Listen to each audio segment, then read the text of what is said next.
Welcome back to your favorite podcast, Pixel Buzz, where we talk about nerd culture, tech news, and everything in between. with a little bit of a buzz. We are your host, who is Zane. Go ahead and find me on my webpage, Instagram, and Twitter. And the same, Schematics. You can find me on Instagram, Twitter, and SoundCloud. Yeah. Good to know. Good to know. Thank you, sir. Go look for us. Today, we are going to talk about something that just happened a few days ago, right? The Golden Globes. Golden Globes. A couple of nice little nominees and winners, actually. So I think we could talk about, your thoughts. Maybe, did it go as you expected? Well, to be quite honest, I didn't watch the thing. That's but okay. I did see who won. Okay. That's all that Of course, matters. we all know Joaquin Phoenix. I won approve. For Best Performing Actor in Motion Picture Drama. Wow, the Joker. Yeah. I think Joker. that was a well-deserved as a win. Yeah, he was going up against good names. Adam Driver for Marriage Story. Antonio Banderas for Pain and Glory. Christian Bale for Ford versus Ferrari. Haven't seen that And Jonathan Pryor for The Two Popes, which is a Netflix special. If I'm not mistaken. So it's like, I think that Joker was going to blow all of that away. I think it was just an unfair, person to have at this particular year because he did the role to, complete mastery. He took it from one level and just blew it out of proportion to the point where it's like, this is too authentic for you not to win. Correct. know? It was an easy win for him. I'm not going to say it's easy. Not Because to be easy. quite honest, I haven't seen Adam Driver's Marriage Story. I heard it was really good. Yeah, I heard a lot of people say good stuff about it. So I do have to watch that. But taking the Joker and then manifesting him by himself is a role that deserves a lot of praise. I think so. And I think, when you think about it, right, do you think that there was a scene particularly in that movie? I guess a little spoilerish, but was there a scene that really just said, "Hey, this is Joker to me. This feels like the character." You know, yes. Okay. Again, spoilers. Yeah. If you haven't watched it, why haven't you watched it? You probably should have been seeing Joker at this Hopefully. point. It's not even in the theaters. Yeah. But in case you haven't, spoilers, there is a scene where he stabbed one of his coworkers, and then after that, just lets the other coworker go. But while that's happening, you're kind of in suspense as to whether he's going to continue with the stabbing for his other coworker, and then you can kind of see how much of a wild card Joker is. And at that point, I was like, all right, this is Joker. It was further on in the movie, of course, but Absolutely. The tension in that scene, is he gonna continue this murderous rampage, or is he just gonna let him go? Yeah, it was a very, very well developed scene there. The build-up was amazing, and then as soon as I saw him kind of switch between maybe this maniac to more of a heartwarming, heartfelt character, Right, aloof and just kind of pleasant. It's like, who is he really? Yeah, exactly. Yeah, Joaquin. What was yours? Definitely the train scene. When it went from kind of this self-defense, I'm going to shoot these two guys who are harassing me and this woman, to I'm going to murder these men. I think the first two could be arguably self-defense, but then when the guy started running, you could see him kind of chasing, he's hunting him down. Exactly. That's the murderous shift. It was more like, I need to hurt you. I need to inflict pain. That was dark, but I think that was really the emergence of this character that we all know, the Joker. Yeah. Right. As a comic book adaptation or a spiritual adaptation from the comic book, I think this was Spot on. Yeah. He won that. His kind of his Golden Globes win was a little bit interesting though. I think. Oh, you mean the speech? Yeah, his speech was a little bit out there. Speech? Yeah, I don't think it was bad. I think he was just kind of expressing himself.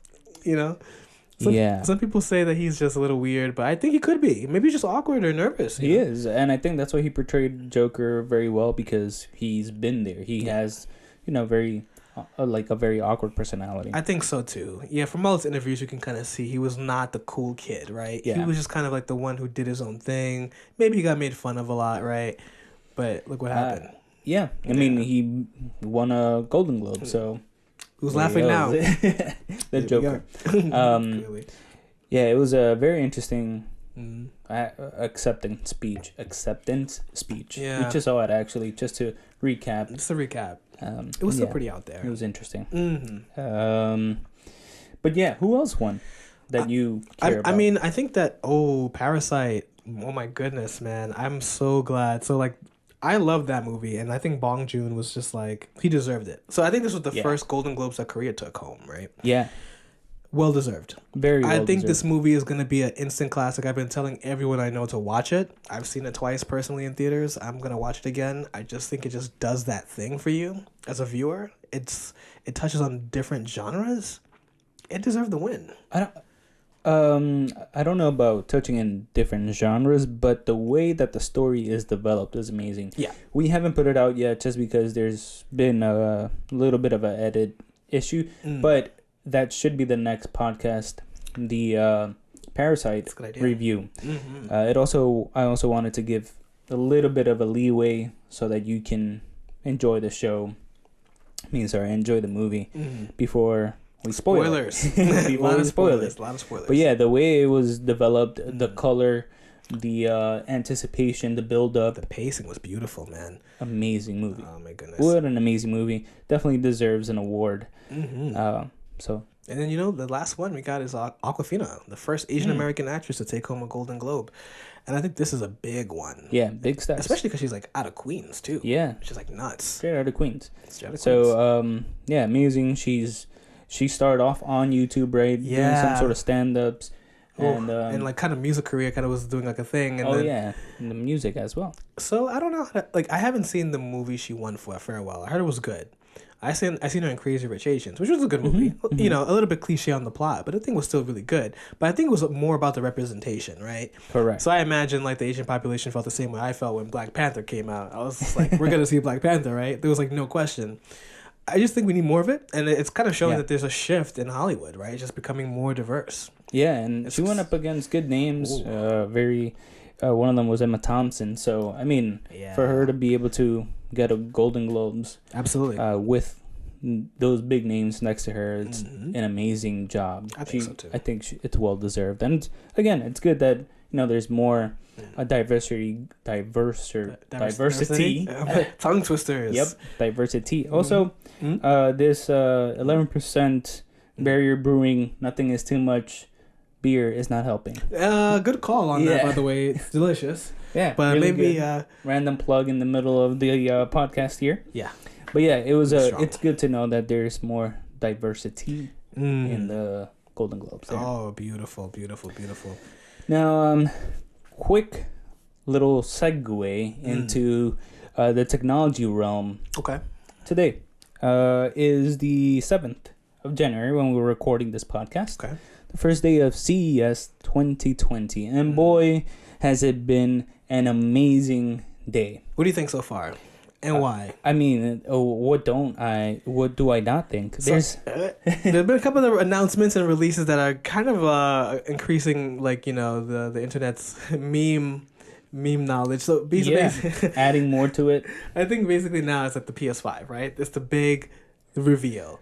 Well, one of the many, One of the many reveals. And Caliber here is putting quotes for those who are listening because the reveal is just the PS5 logo. That's it. There's no system to be seen yet, but your imagination's working, I guess. But which, by the way, I think, and Caliber pointed this out while we were prepping the show, it's basically the same font as the PS4. Literally. It doesn't look like anything.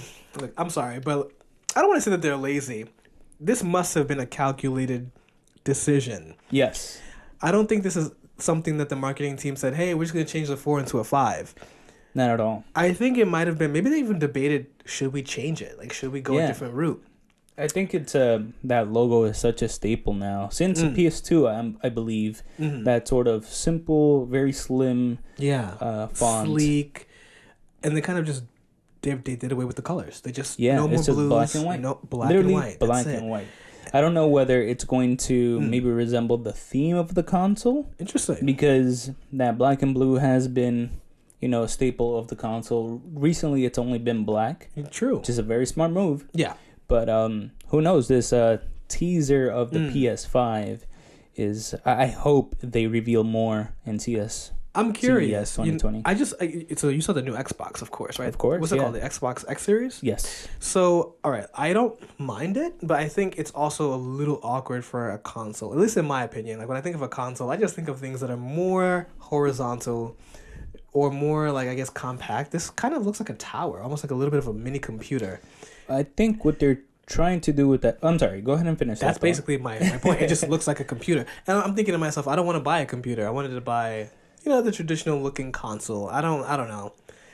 I think that both of them are going to. I mean, the PlayStation 5, the PlayStation 4, the PlayStation 2 have always been a console that you can go from vertical to horizontal. True. So I think they play with that, and I think the Xbox X Series is going to play on the vertical horizontal. Oh, you think so? Format as well. Maybe I think so. It could probably go both ways. I mean, it would be smart of them to be able to kind of play with that. I'd be smart, but now I'm thinking about it. You probably wouldn't want that horizontal, would you? It's gonna be like a space killer. It's just a block. But I mean, to be quite honest, have you seen the PS4 Pro? It's a little chunkier, isn't it? Yeah, it's a space killer as well. So fair enough. Do I rather have a wider VCR format, or do I rather have a vertical tower? Fair enough. So, but again, let's see how PS5 comes out. I still don't know. It might stay to their original VCR wide. I hope so. But it's like it's scary. It's scary because the thing is, I don't know, man. I'm just a traditional. I am not a PC guy. I've never been. I don't want my consoles to even remotely resemble computer anything. But I think we're moving in that direction. Yeah. That's right. That's what's happening. Yeah. Slowly, we're heading there. Everyone's like, oh, yeah, PC is the master race. I'm like, it is, and I understand, and I get it. I'm not arguing with you. I completely understand, but I prefer to not go that route. I just really prefer just the traditional console route. That's it. But yeah, I mean, again, we're waiting out. Hopefully that they can surprise us with some good news at CES 2020. Yeah. Hopefully CES can invite us next year. Maybe throw us some badges. We'll fly our way out. But CES 2020, looking at you. Throw us some badges. You're right. And you think that both systems are going to have this AMD? What? Yes. What? I am excited. Correcting myself actually from the previous podcast. I was speculating that Xbox was going to stay within its Intel processors. Well, I'm completely incorrect. They went AMD. PS4 announced that they're going AMD. AMD is just dominating right now. Really? They had a whole 45-minute show regarding what their new AMD processings are going to be. They revealed a new AMD processor that's going to be more portable for laptops. A bunch of Asus laptops are now carrying that. Asus. It's going to be an amazing year for AMD. Okay. Yeah. So let's see where they go. Samsung is also dominating the show at the moment. I love my Samsung. Yeah. For those Galaxy users out there, there's this thing called Bali. It's basically a little sphere that will follow you throughout your house. This is basically for someone who has the Samsung ecosystem. I saw that. But it's also Philips Hue incorporated. So it's 6 a.m. and you've programmed it that at 6 a.m. It basically wakes you up. So what it'll do is it'll turn on the lights, open up the shades, and it'll command everything while it's following you. Samsung also showed this TV that goes from vertical to horizontal. That was crazy. That is amazing. So, I don't know what's going on right now at Samsung.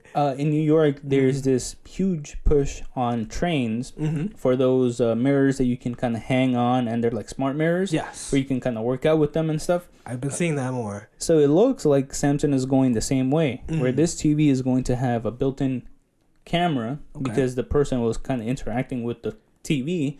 Nice. And a vertical position. And then she later on went to see a movie and it went into its horizontal state. Wow. It's amazing. I'm thinking to myself, we're going to probably be living like Tony Stark in the next 5 years. Yeah, they're trying to develop also the contacts that have a built-in computer. That's what I mean. It's going to be intense. Uber came out with its helicopter taxi. Oh, what? So that, and it's eco-friendly. It's electrical. So that it just flies you to the next location. It's prototype. It's not, I don't think it's gonna come out within the next year. Probably but not. At least they're already trying to develop something with them. Uber? Yeah, wow. Uber. What? What about Uber Eats and their new marketing campaign with What? Yeah. Oh my For those who goodness. did not know, hopefully. I think we still have time, right? Till the 12th. I think if it's gonna Yeah, last. till the 12th. Uber Eats is pulling off a massive one, isn't it? Crazy with Burger King too. Mm-hmm. They're offering a free Whopper delivery. Yes. With Uber Eats, of course. Burger King is offering a free Whopper delivery with Uber Eats for anyone who is in the Bronx. Yeah. So that's a huge marketing campaign on their end. It's kind of fun, actually. It's because of all the people who have been visiting the Joker stairs. All the tourists who visited the Bronx to take photos by the Joker steps, you know, if you were harassed, you're in luck, you get a free Whopper, right? Yeah, free Whopper. Of course, don't be cheap. Add more stuff onto it. Burger King is amazing. Yeah. And actually, you know what? Burger King or McDonald's? Let us know down in the comments below. Oh, and Wendy's, of course. The 444 Wendy's. is pretty tight. Yeah, that 444. It's pretty good. Okay. My girlfriend lives right in front of a Wendy's. Sometimes we treat ourselves to a 444. Of course you do. But yeah. Again, CES just started. There's more that should be developed within the next few days, and we'll talk about that maybe in the next podcast. That sounds pretty good, actually. Yeah. But for now, we're gonna leave it at here, and remember to follow us on Anchor. I'll put the information down below, and remember we also have a webpage, pixelbuzzpodcast.com. Awesome. Go ahead and find us there for the ones who are listening to us in case you want to maybe see some of the show notes, interact with us a little bit more there. And yeah, we'll leave it here. Always Till nice. next time.